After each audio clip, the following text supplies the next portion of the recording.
ako sa pinagkukunan ng bagahe. Ito pala yung belt na hindi to kami. Ito na yung bagay ko. Saan lang.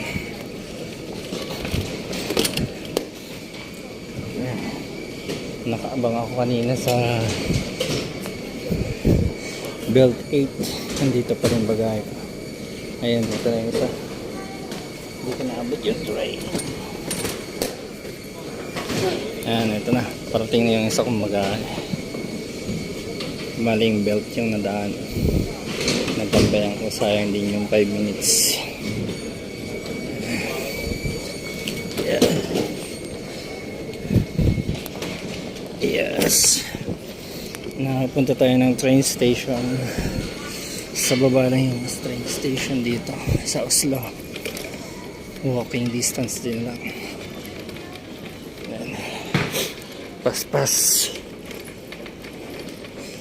Tanong na lang ako doon kung pwede pang anong next train papuntang Torp. Dito ako nakabang kanina. Ano pala to? Istanbul.